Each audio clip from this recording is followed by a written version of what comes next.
My name is Alton Breyer, and I'm 94 years old today.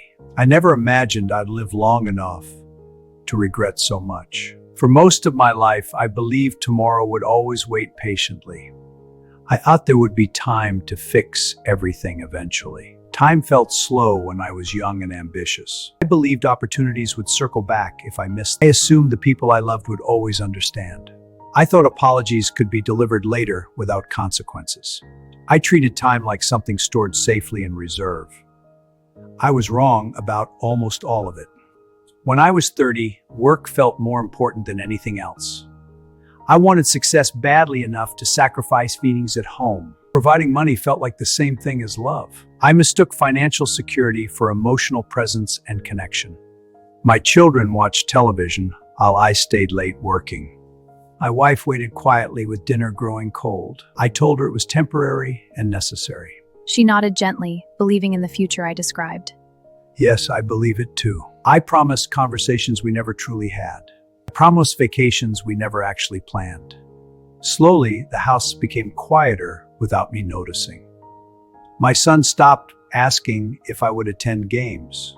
My daughter stopped waiting near the window for headlights. I noticed these changes but ignored their meaning. I believed childhood would last longer than it did. I thought I could reconnect when work finally slowed. I believe love stayed strong without daily attention. I confused silence with stability inside our home. I never saw the distance quietly forming. My wife began speaking less about her own dreams. She carried burdens I never bothered to notice. I assumed strength meant she needed nothing from me. I forgot marriage requires presence more than promises. Some nights she looked at me differently. I saw disappointment but chose not to ask.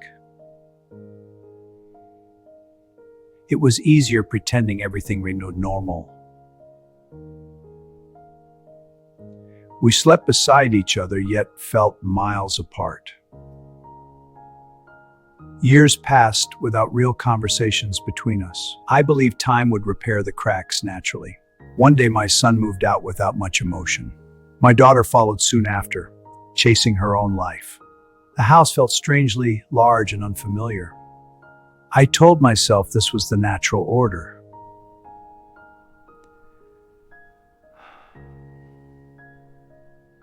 I blamed their schedules instead of my absence. I never realized I had trained them for distance. They learned independence because I was rarely available. I thought adulthood would bring us closer again. Instead, it created permanent space between us. Then one evening, my wife sat beside me silently. She said she felt lonely even when I was home. Her voice trembled in ways I never heard before. I felt defensive instead of concerned for her heart. I reminded her of sacrifice I had made. She reminded me of moments I had missed. That conversation changed something between us forever. I realized too late she was exhausted emotionally. Love cannot survive forever without being nourished daily. I finally saw what I had ignored. A few years later, her health began declining quietly. Hospital rooms replaced the dinners we once shared. I held her hand, wishing for borrowed time. Suddenly, work meant absolutely nothing at all. I asked her for more time with her desperately. Time remained silent and unmoved by my fear. I would have traded every dollar for minutes. She smiled weakly as if forgiving everything. The day she left, the house changed forever. Silence became my loudest daily companion. At 70, I thought I still had years ahead. At 80, I felt time speeding unexpectedly. At 90, I understood the truth clearly.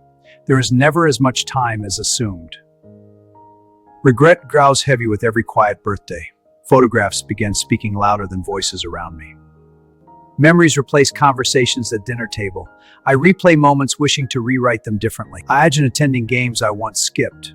I imagine conversations I never initiated. If you are young, please listen carefully.